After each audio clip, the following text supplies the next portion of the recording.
بسم اللہ الرحمن الرحیم۔ فعل مضارع،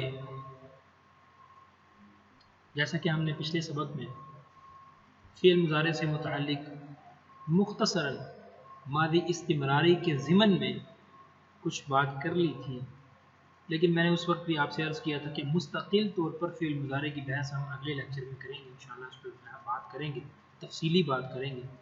تو آج ہم فعل مضارع معروف اور کے بعد مجہول، پھر فعل مضارع اس کی اقسام جو ہیں، فعل مضارع معروف، فعل مضارع مجہول، فعل امر کی تعریف، فعل امر حاضر معروف بنانے کا خاص قاعدہ، مجہول بنانے کا قاعدہ، فعل نہیں کی تعریف، نہیں بنانے کا قاعدہ، یہ ہماری ذیلی عنوانات ہیں آج کے سبق کے۔ تو ہم شروع کرتے ہیں فعل مضارع سے۔ فعل مضارع وہ فعل ہوتا ہے جس میں کام کا کرنا یا ہونا زمانہ حال یا زمانہ مستقبل میں پایا جائے، جیسے یکتبو وہ لکھتا ہے یا لکھے گا، لکھتا ہے حال، لکھے گا مستقبل۔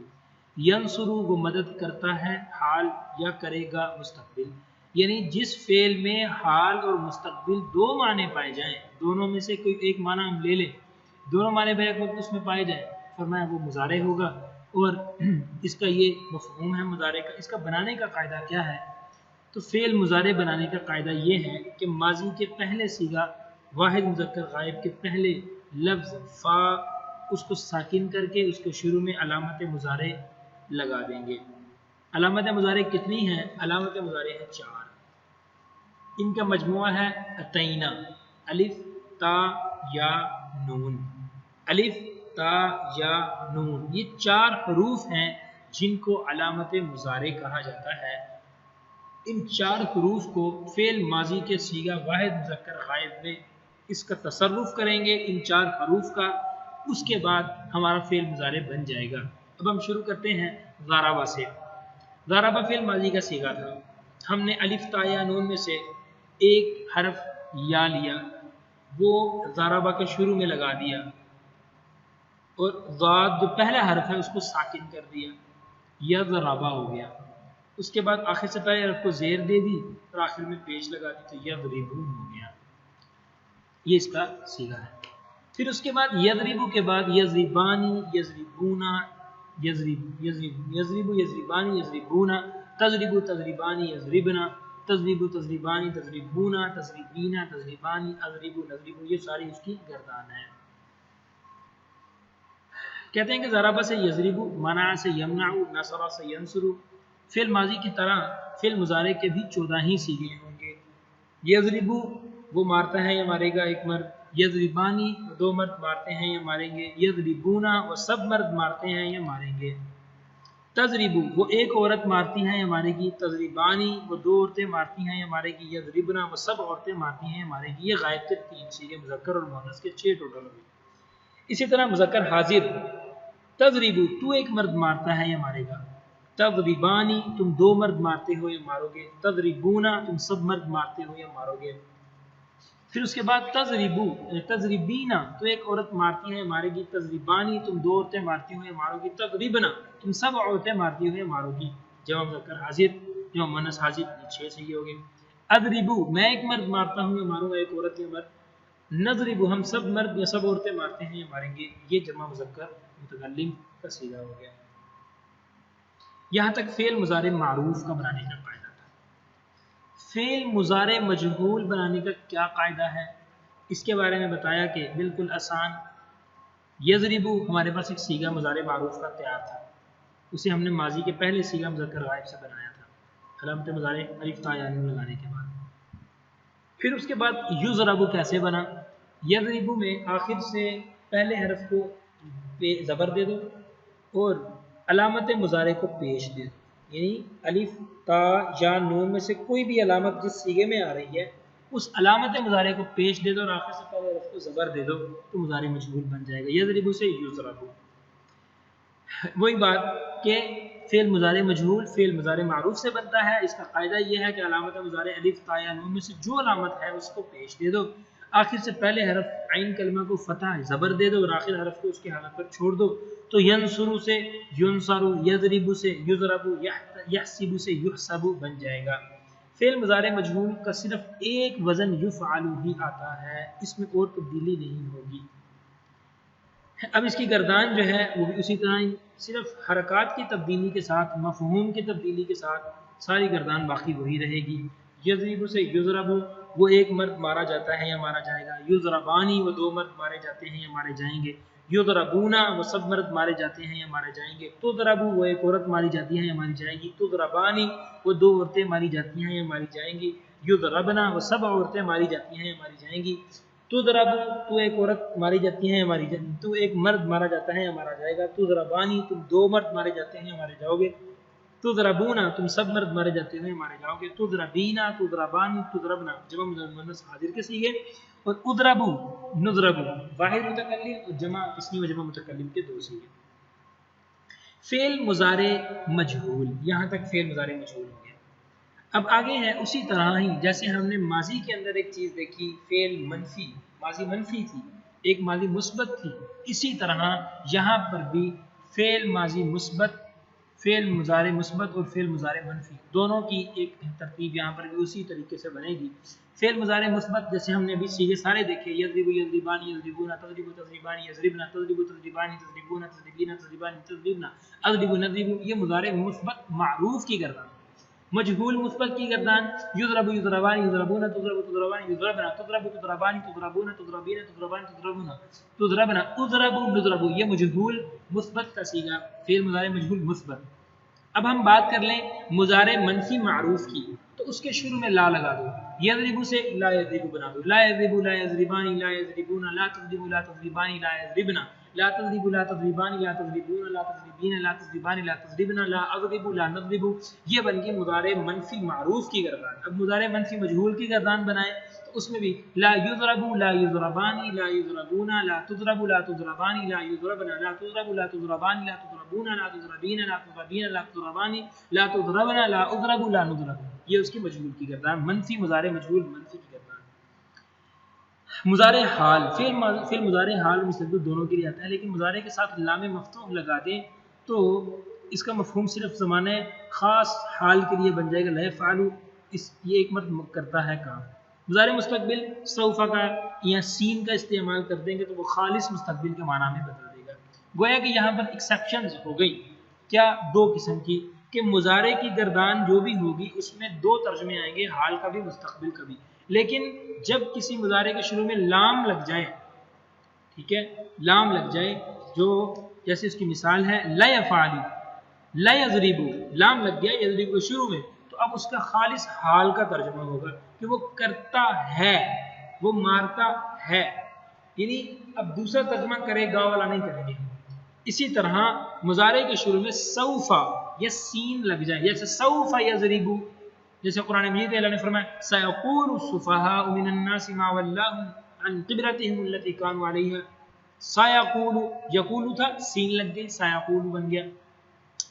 یا سوف یضرب، سوف کا استعمال ہو جائے، ٹھیک ہے، تو اس صورت میں بھی سین یا سوف ان دونوں کا اگر استعمال مضارع کے شروع میں ہوگا تو اس وقت بھی مضارع کا خالص مستقبل کا معنی بن جائے گا، یعنی اس میں وہ ہمیں اختیار باقی نہیں رہے گا کہ ہم چاہیں تو حال کا ترجمہ کریں، چاہے تو مستقبل کا کریں، بلکہ سوف اور سین کے استعمال کے بعد ہم پابند ہیں کہ ہم خالص مستقبل کا ترجمہ ہی کریں گے۔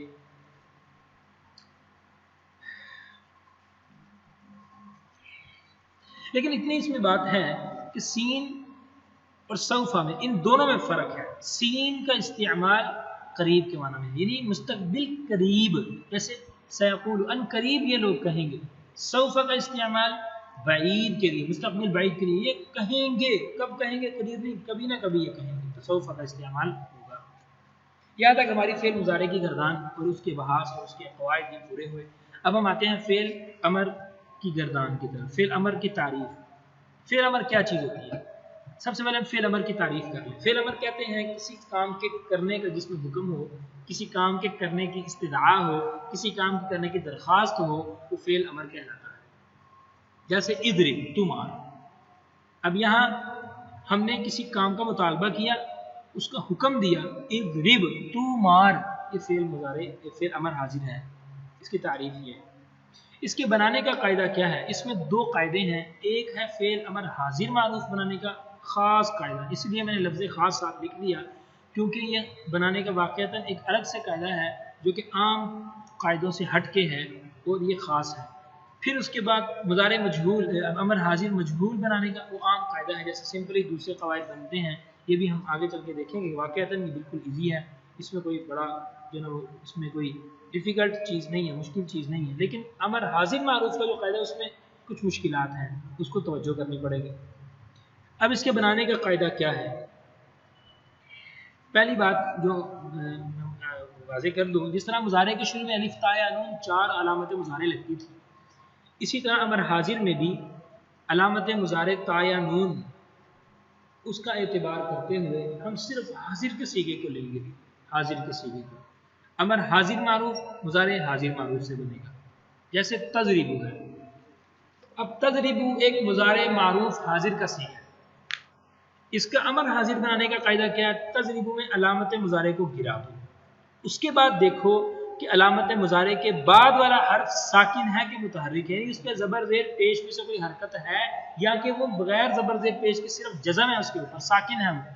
اگر تو وہ ساکن ہے تو عین کلمہ کو دیکھو،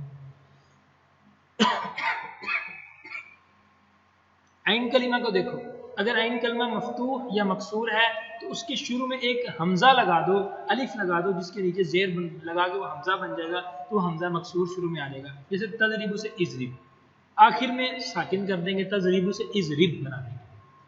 اور اگر عین کلمہ مضموم ہے، اس پر پیش ہے، تو عین کلمہ کو مضموم کا اعتبار کرتے ہوئے حمزہ وصلی جو شروع میں حمزہ لگائیں گے وہ پیش والا حمزہ لگے گا، جیسے تنصر سے انصر۔ یہ ہے امر حاضر بنانے کا خاص قاعدہ، یعنی اس میں چند چیزیں ہم غور کریں گے وہ الگ سے ہیں۔ وہ کیا ہے؟ نمبر 1 علامت مضارع کو لینا ہے، اس کو گرا کے عین کلمہ کو دیکھنا ہے، عین کلمہ مفتوح یعنی زبر والا ہے، مکسور یا زیر والا ہے۔ اگر وہ زبر والا ہے یا زیر والا ہے، دونوں صورتوں میں چونکہ علامت مضارع گرانے کے بعد حرف ساکن کا پڑھنا مشکل تھا، جیسے میں آپ سے پوچھتا ہوں تضربو، تضربو اگر آپ پڑھیں تو تا کو گرا دیں، اب اس کو پڑھ کے دکھائیں، نہیں پڑھ سکتے ہم، کیونکہ پہلا حرف ہی ساکن ہے، لہذا ہمیں پڑھنے کے لیے حمزہ کی ضرورت پڑے گی۔ وہ حمزہ کیا ہوگا؟ زبر والا ہوگا، زیر والا ہوگا، تو کہتے ہیں اگر عین کلمہ میں زبر یا زیر ہے تو حمزہ زیر والا لگا دو، آخر سے ساکن کر دو، اضرب بنا دو۔ اسی طرح اگر عین کلمہ مفتوح مکسور نہیں ہے بلکہ مضموم ہے، اس پر پیش ہے، تو اب اس کو حمزہ وصلی کو پیش والا لگا دو، تنصرو انصر، سوری معذرت،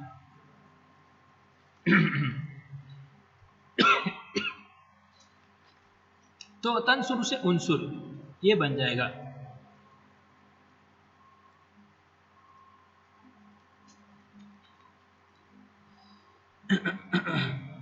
اب اس کے بعد بعض دفعہ مضارع کے جو صیغے ہیں اس میں پہلے سے ہی 3 حرف ہوتے ہیں، مثلا تعید،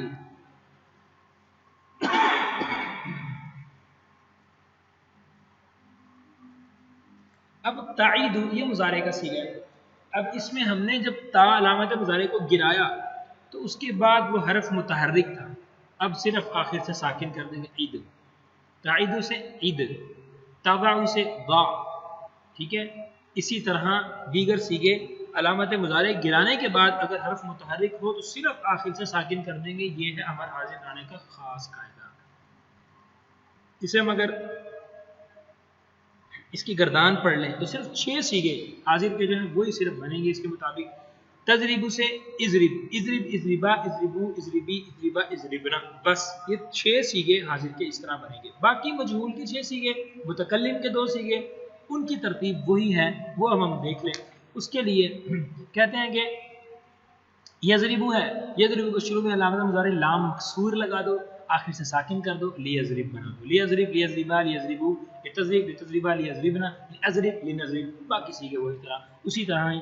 تو یہ ایک مجہول بنانے کا قاعدہ ہے۔ میں اسے پھر ایک دفعہ دہرا دوں کہ مجہول بنانے کے جو ہے یہ امر حاضر معروف کا خاص قاعدہ تھا۔ اب امر غائب معروف، حاضر نہیں غائب، غائب بنانے کے لیے وہی علامت مضارع شروع میں لگا دیں گے اور آخر سے ساکن کر دیں گے، تو باقی 6 صیغے متکلم کے 2 صیغے اس طرح کر لیں گے. مجہول بنانے کے لیے ساری گردان میں وہی ترتیب لگے گی، اس میں کوئی کسی قسم کی باقی تبدیلی نہیں ہے، صرف اس میں یہی. اب ہم گردان کو ایک دفعہ دیکھ لیں. کتاب کے مطابق اگر ہم دیکھیں تو فعل مضارع کا صیغہ واحد مذکر حاضر کی علامت مضارع تا کو گرا دیا جاتا ہے. اگر علامت مضارع تا کو حذف کرنے کے بعد دوسرا متحرک ہو تو مضارع کے آخر کو ساکن کرنے سے امر حاضر کا صیغہ بن جائے گا تعید سعید تابع سے ضع. علامت مضارع کے بعد حرف ساکن ہو تو حمزہ وصل الف بڑھا دیں گے. اگر مضارع کا عین کلمہ مضموم ہو تو حمزہ وصل مضموم، اگر مکسور یا زبر یا زیر والا ہے تو مکسور آئے گا. گردان بناتے ہوئے جن صیغوں کے آخر میں پیش آتا ہے سب کو جزم دے دیں گے. مثال تنصر سے انصر، تفتح سے افتح، تضرب سے اضرب. گردان فعل امر حاضر معروف. افعل افعلا افعلو یعنی اضرب اضربا اضرب اضربا اضربو اضربی اضربا اضربنا. فعل غائب معروف. بنانے کا قاعدہ کیا ہے؟ بالکل وہی. بنانے کا قاعدہ یہ ہے کہ مضارع کے پہلے صیغہ واحد مذکر غائب سے لام مکسور لگا دو اور آخر سے ساکن کر دو. لیضرب لیضربا لیضربو لتضرب لتضربا لیضربنا لیضرب لنضرب. متکلم کے 2 صیغے ویسے. مجہول بنانے کے لیے بھی ساری گردان ویسی کی ویسی لتضرب لتضربا لتضربو لتضربی لتضربنا لتضرب لنضرب. پھر آخر تک لیضرب لیضربا لیضربو لیضربی لتضرب لتضربا لیضربنا لتضرب لنضرب. یہ یہاں تک فعل مضارع معروف بنانے کا خاص قاعدہ. مضارع مجہول پھر اس کے بعد اس میں اسی طرح ہی صرف لام مکسور کا اعتبار کرتے ہوئے معروف کے صیغے، غائب کے، مجہول کے صیغے اور حاضر کے لیے علامت مضارع کو دیکھنے کے ساتھ اس کا حمزہ وصلی کا اعتبار عین کلمے کے اعتبار سے کر لیا جائے گا. اب ہم آتے ہیں فعل نہیں کی طرف.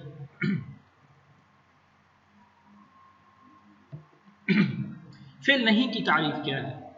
فعل نہیں جس میں کسی کام کو کرنے سے روکا جائے، کسی کام کرنے نہ کسی کام کے نہ کرنے کا حکم دیا جائے، اس کے اپوزٹ. جیسے اس کی تعریف میں ہم دیکھیں کسی کام سے روکا جائے یا کسی فرمائش سے درخواست نہ کرنے کی جائے. بنانے کا قاعدہ کیا ہے؟ مضارع کے شروع میں لفظ لا لگا دو، آخر سے ساکن کر دو. تضرب سے لا تضرب، تنصب سے لا تنصب. اس کی گردان کیسے بنے گی؟ لا تضرب لا تضربا لا تضربو لا تضربی لا تضربا لا تضربنا. لا يضرب لا يضربا لا يضربو لا يضرب لا تضرب لا تضربا لا يضربنا لا تضربی لا اضرب لا نضرب. پھر فعل مضارع فعل نہیں مجہول، اس کی گردان لا يضرب لا يضربا لا يضربو لا تضرب لا تضربا لا يضربنا. آخر تک اس کے 14 صیغے اسی ترتیب سے بنیں گے. پھر اس کے بعد اب ہم بات کرتے ہیں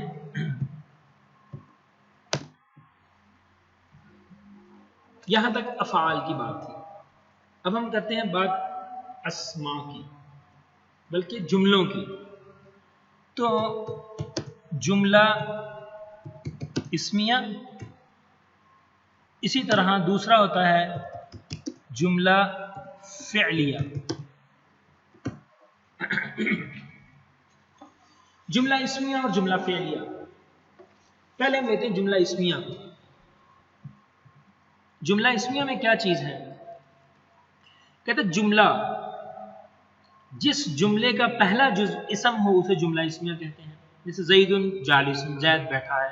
اللہ نور، اللہ نور ہے. ان جملوں میں زید اور لفظ اللہ یہ اسم ہے اور جالس اور نور یہ اس کی خبر ہے. جملہ اسمیہ کے 2 جز ہوتے ہیں. پہلا جز مبتدا یا مسند الیہ کہلاتا ہے، دوسرا جز خبر یا مسند کہلاتا ہے. جیسے خالد قائم میں خالد میں مبتدا ہے، قائم جو اس کی خبر ہے. مبتدا عام طور پر معروف معرفہ اور نکرہ ہوتی ہے، یعنی خبر عام طور پر نکرہ اور مبتدا عام طور پر معرفہ ہوتا ہے. جیسے زید قائم میں زید معرفہ ہے اور قائم نکرہ ہے. میں تھوڑی وضاحت کر دوں نکرہ معرفہ کیا چیز ہوتی ہے. معرفہ کہتے ہیں جو خاص ہو، نکرہ جو عام ہو. جیسے دیکھیں نا زید یہاں خاص کسی بندے کا نام ہے، جب ہم زید بولیں گے تو وہ بندہ کھڑا ہو جائے گا. اس کی نسبت اگر میں کہوں فلاں شخص کھڑا ہونے والا ہے تو جو فلاں کہہ دیا تو کوئی شخص نہیں کھڑا ہو سکتا جب تک کہ میں خاص نہ کروں اس کو. اس اعتبار سے زید یہ اسم ہے، قائم کھڑا ہونے والا ہے، زید کھڑا ہے. اب وہ نکرہ ہے، کھڑا ہونے کے لیے ہم کوئی بھی کسی کے ساتھ نکرہ وہ جو کسی کے ساتھ استعمال ہو جائے.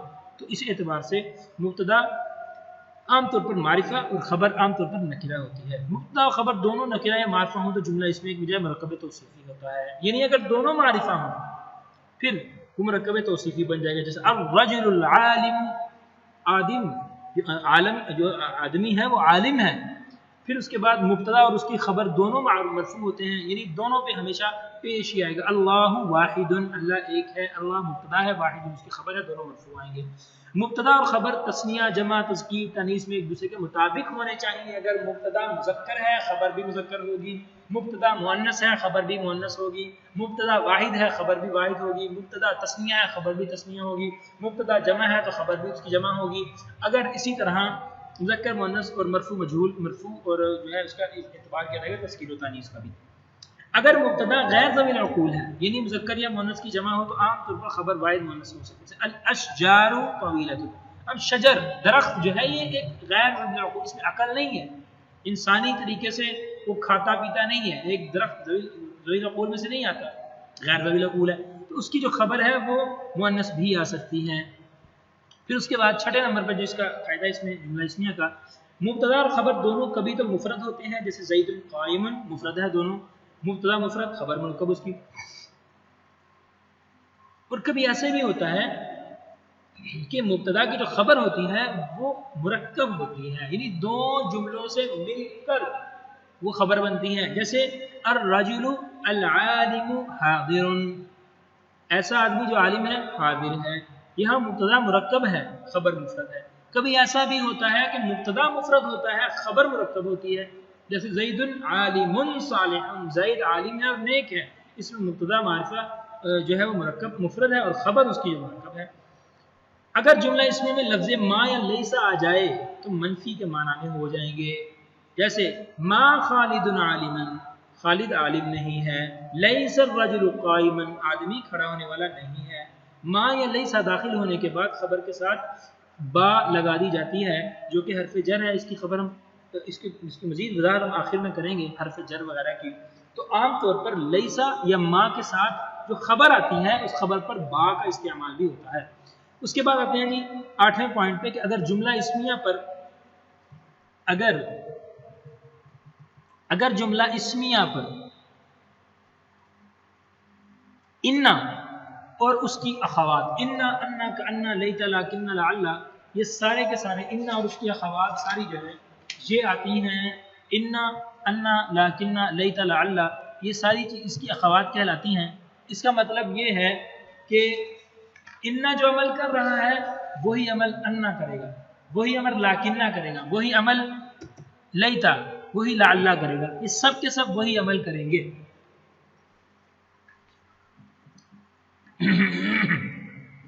جیسے ہم اس کی مثال لیتے ہیں، ان زیدن قائم، ان زیدن عالم. اب ہم انا کو ہٹائیں، انا لگا دیں، ان زیدن عالم وہی عمل.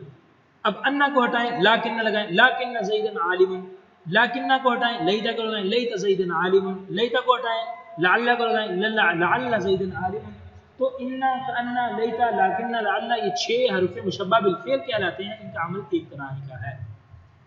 پھر اس کے بعد اگر جملہ میں 2 مبتدا ہوں جن میں سے ایک مذکر اور دوسرا مؤنث ہو تو خبر مذکر ہوتی ہے. جیسے خالد و خالد صاحبان، خالد اور خالدہ، خالد و خالدۃ صالحان، خالد اور خالدہ نیک ہیں. تو اب 2 مبتدا ہیں جن میں سے ایک مذکر اور دوسرا مؤنث، تو خبر مذکر ہوگی. کیوں؟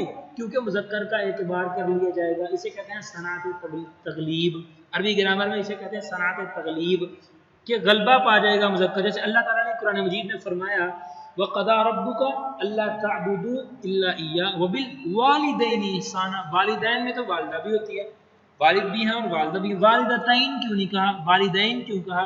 کیونکہ والد میں یہاں بھی صنعت تغلیب ہے، مذکر کا اعتبار کرتے ہوئے مؤنث کو مذکر میں ہی ایڈ کر دیا گیا. پھر آخر میں جملہ اسمیہ کی مثالیں حاضر ہیں. اللہ عالم، اللہ نور السماوات والارض، المصباح فی زجاجہ، اللہ خلق کل دابہ، سورۃ انزلناها. یہ ساری مثالیں جملہ اسمیہ کی ہیں. آگے جملہ فعلیہ، ایسا جملہ جس کا پہلا جز فعل ہو اسے جملہ فعلیہ کہتے ہیں، اور دوسرا جز ظاہری بات ہے فعل کے بعد فاعل آئے گا تو اس کا اعتبار کرتے ہوئے وہ فعل فاعل ہو کے جملہ فعلیہ. اکل زید، زید نے کھایا. جاء خالد، خالد آیا. تو اس میں جاء فعل ہے، خالد اس کا فاعل ہے، اسم ہے. پہلا جملہ جو ہے چونکہ فعل ہے اس لیے اس کو جملہ فعلیہ کہہ دیں گے. جملہ فعلیہ میں پہلے فعل آتا ہے اس کے بعد فاعل اور پھر مفعول آتا ہے. جیسے شرب الرجل لبنا، آدمی نے دودھ پیا. یہاں شرب فعل ہے، الرجل فاعل ہے، اسم ہے، اور لبنا مفعول بھی ہے، وہ بھی اسم ہے. اب یہ فعل فاعل اور مفعول بھی مل کے جملہ فعلیہ ہو جائے گا. جملہ فعلیہ میں فعل مسند اور فاعل مسند الیہ بھی ہوتا ہے. جیسے ہم نے شروع میں دیکھا کہ مبتدا میں مسند الیہ ہے اور خبر مسند ہے، یہاں پر فعل فاعل میں فعل مسند ہوگا اور فاعل مسند الیہ ہوگا. جملہ فعلیہ کا فاعل ہمیشہ مرفوع ہوتا ہے، جیسے مبتدا ہمیشہ مرفوع ہے، خبر ہمیشہ مرفوع ہے، اسی طرح ہی فاعل بھی ہمیشہ مرفوع آئے گا، یہ پیش والا آئے گا. جیسے کتب حامد رسالۃ، حامد نے رسالہ لکھا. پھر اس کے بعد فعل لازم کی صورت میں فعل اور فاعل کے ملنے سے جملہ مکمل ہو جاتا ہے، فعل کی ضرورت باقی نہیں رہتی، مفعول کی ضرورت باقی. ہم پیچھے اس میں فعل لازم متعدی میں یہ بات پڑھ چکے ہیں. متعدی کی وہی بات، اس میں فاعل کی ضرورت پڑتی ہے، مفعول کی مزید ضرورت پڑتی ہے. جملہ فعلیہ اور فاعل خواہ واحد ہو، تثنیہ ہو، جمع ہو، فعل ہمیشہ واحد ہی آتا ہے. اگر فاعل مذکر ہو تو مذکر فعل، اور اگر فاعل مؤنث ہو تو فعل مؤنث ہی آئے گا.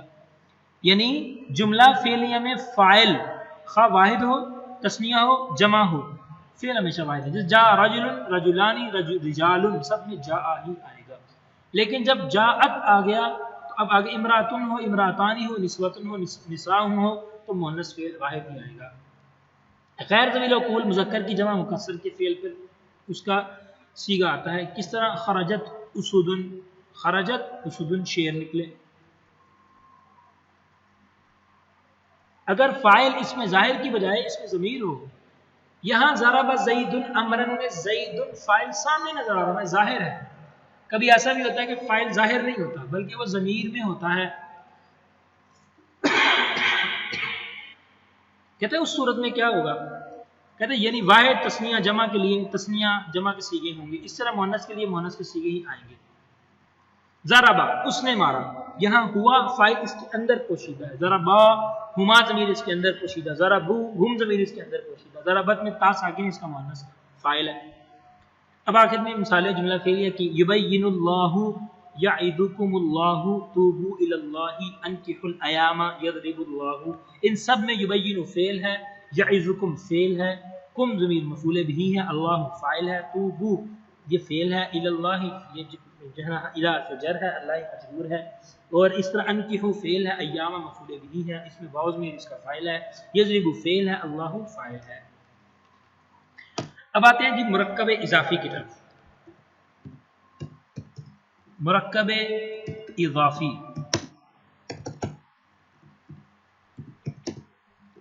مرکب اضافی کیا چیز ہے؟ جس میں کسی اسم کی اضافت ہو رہی ہے دوسرے اسم کی طرف، بالکل آسان. جس مرکب کے دونوں جز اسم ہوں اور ایک کا دوسرے کے ساتھ تعلق ظاہر کیا جائے مرکب اضافی ہے. دونوں اسموں کے باہم تعلق و اضافت، جیسے مثلا محمد الرسول اللہ، محمد رسول اللہ، اللہ کے رسول ہیں، تو یہاں پر رسول کو مضاف کیا جا رہا ہے لفظ اللہ کی طرف.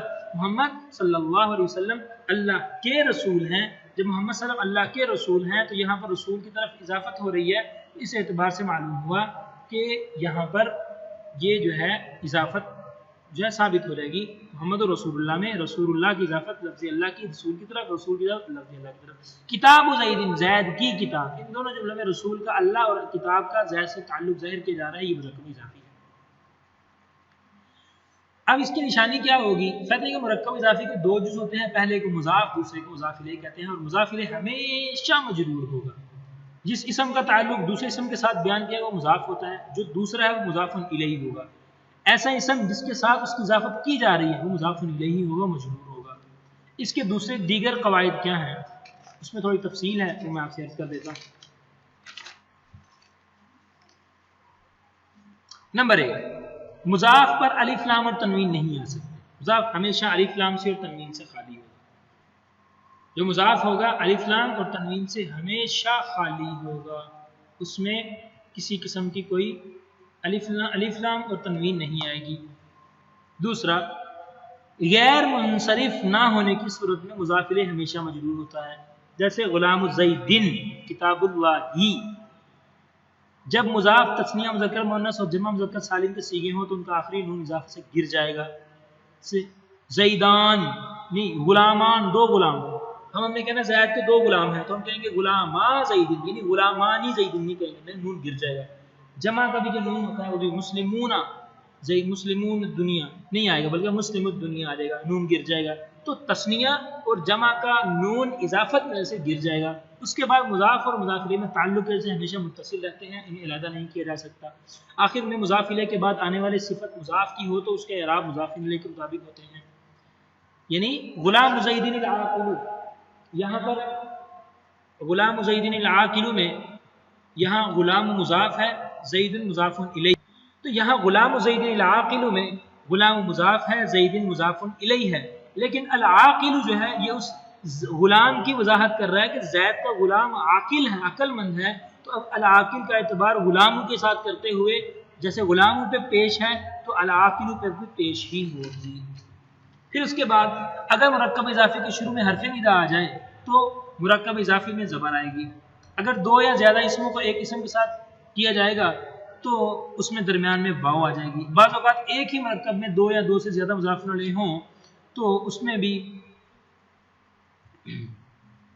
نہیں بلکہ یوں بتا دیا کہ بعض اوقات ایک ہی مرکب میں 2 یا 2 سے زیادہ مضاف الیہ بھی ہو سکتے ہیں، جیسے کتاب ولدن الخادمی، نوکر کے لڑکے کی کتاب، باب طبیب الملکی، بادشاہ کے حکیم کے گھر کا دروازہ۔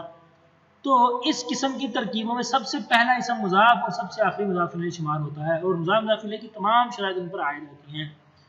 پھر اس کی مثالیں آخر میں دیکھیں، خطوات الشیطان، شہر رمضان، حدود اللہ، نور السماوات، فضل اللہ۔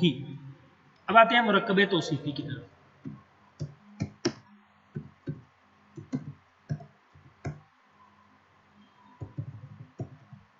مرکب توصیفی نام سے ہی بالکل واضح ہو رہا ہے، جس میں وصف بیان کیا جائے، 2 اسم آپس میں ملے، پہلا اسم موصوف دوسرا صفت کہلائے، دوسرا اسم پہلے کی مزید صفت بیان کر رہا ہو، یہ مرکب توصیفی ہے۔ جیسے رجل صالح، رجل صالح، آدمی ایسا آدمی جو اچھا ہے۔ اسم یہاں پر رجل پہلا اسم ہے، موصوف کہلائے گا، صالح دوسرا اسم ہے وہ صفت کہلائے گا۔ قرآن مجید میں اللہ نے فرمایا اہدنا الصراط المستقیم، اہدنا، اے اللہ ہمیں دکھا، ہمیں چلا رستے پر، الصراط رستے پر، ایسا رستہ المستقیم جو سیدھا ہو۔ صراط موصوف ہے، مستقیم اس کی صفت ہے۔ اس کے دیگر اصول و قواعد کیا ہیں؟ اردو کے برعکس عربی میں موصوف پہلے آتا ہے، صفت بعد میں۔ فاکہۃ لذیذۃ، لذیذ پھل۔ اردو میں پہلے صفت نہیں، پہلے موصوف اس کی صفت آئے گی پھر موصوف آئے گا، عربی میں پہلے موصوف آئے گا پھر اس کی صفت آئے گی۔ مرکب توصیفی میں صفت اور موصوف دونوں معرفہ اور نکرہ کا اعتبار سے یکساں ہوتے ہیں۔ صفت اور موصوف تذکیر و تانیث میں بھی یکساں ہوتے ہیں۔ اگر موصوف واحد ہو تو صفت بھی واحد، موصوف تثنیہ ہے تو صفت بھی تثنیہ، سارا وہی اعتبار ہو جائے گا۔ مذکر مؤنث کا، تذکیر و تانیث کا، رفع نصب جب زبر زیر پیش کا بھی اعتبار کیا جائے گا۔ اگر موصوف اس میں غیر ذوی العقول کی جمع ہو تو خواہ مذکر ہو یا مؤنث ہو تو صفت عام طور پر واحد مؤنث ہی آتی ہے۔ یہ وہی ہے قاعدہ جو پیچھے اس میں جمع کی جو ہے نا وہ فعل کی جو بحث میں سیگا جو چیز آئی تھی نا، یعنی جملہ فعلیہ کی جو بحث آئی تھی اس میں یہ مثال گزر چکی ہے۔ اس کے بعد اعرابی حالت کے اعتبار سے بھی موصوف صفت کا اعراب ہمیشہ ایک جیسا ہی ہوگا۔ مضاف کی صفت لانے کے لیے اسے مضاف الیہ کے بعد لایا جاتا ہے، یعنی مضاف کی اگر صفت لائی جائے تو مضاف الیہ کے بعد آئی، مضاف کے بعد نہیں آئے گی۔ آخر میں مرکب توصیفی کی مثالیں عدو مبین، ثمنا قلیلا، عذاب علیم، افک مبین، بہتان عظیم، تو سب میں دیکھیں اعراب ایک ہی طرح کے ہیں، مذکر مؤنث کا بھی اعتبار ایک ہی طرح کیا جائے گا۔ اس کے بعد ہم آتے ہیں جی ضمائر کی طرف۔ ضمائر جو کہ موسٹ امپورٹنٹ، عربی گرامر جس طرح دیگر زبانوں میں ضمائر استعمال ہوتی ہیں، عربی میں بھی ضمائر استعمال ہوتی ہیں۔ ضمائر ضمیر کی جمع ہے، اس سے مراد ہی وہ اسم ہی ہوتا ہے، اسم کی جگہ ہم اس کے نام کی جگہ وہ ضمیر بول دیتے ہیں، جیسے ہوا، ہما، ہم، ہیا، ہما، ہننا، یہ ساری ضمیریں ہیں۔ ضمیر 2 قسم کی ہے، ایک ضمیر متصل، ایک ضمیر منفصل۔ ضمیر متصل جو سیغے کے ساتھ جڑی ہوئی ہوگی، متصل ہوگی، منفصل سیغے سے الگ الگ علیحدہ سے ہوگی۔ اب ضمیر منفصل کی مثالیں کیا؟ ہوا، ہما، ہم، ہیا، ہما، ہننا، انت، انتما، انتم، انتی، انتما، انتن، انا، نحن، یہ اس کی 14 سیغے ہو گئے۔ اس طرح ہو، ہما، ہم، ہا، ہما، ہننا، کا، کما، کن، کی، کما، کننا، اس کے بعد لی لنا یا نا کا استعمال، یہ ضمیریں ہیں جو سیغوں کے ساتھ آتی ہیں۔ متصل جو ہوں گی وہ سیغے کے ساتھ جڑی ہوں گی، جیسے ضربکا، ضربکما، ضربکم، ضربکی، ضربکما، ضربکنہ، ضربی، ضربنی، ضربنا، ضربنا، یوں ہو گیا۔ یہ متصل کی مثال ہے۔ منفصل ہوا یضرب، ہما یضربان، ہم یضربون، ہیا تضرب، یہ آخر تک ساری گردن ہے۔ آخر میں ہے جی حروف جارہ۔ حروف جارہ جیسے کہ میں نے شروع میں عرض کیا تھا کہ الگ سے بحث آتی ہے حروف جارہ کی، جیسے میں نے شروع میں ہم نے موصول صفت میں اس میں دیکھا تھا مبتدا خبر میں کہ جب لیسا کا یا ماں کا استعمال ہو تو ان کی خبر میں حرف جر کا استعمال ہوتا ہے۔ وہاں میں نے آپ سے عرض کیا تھا کہ آخر میں اس کی بات ہم کریں گے، تو آخر میں ہم حروف جارہ کی بات کر لیتے ہیں۔ تو حروف جارہ جو ہیں ان کا استعمال کب ہوتا ہے؟ اسم پر ان کا استعمال ہوگا ہمیشہ۔ یہ اکیلے کوئی معنی نہیں رکھتے، ان کا معنی سمجھ نہیں آئے گا، کسی کے ساتھ آئیں گے۔ یہ 17 ہیں کچھ، با تاؤ کاف لام واو منذ مدخلا ربا حاشم عدا فی انا حتى الى، یہ با ہیں۔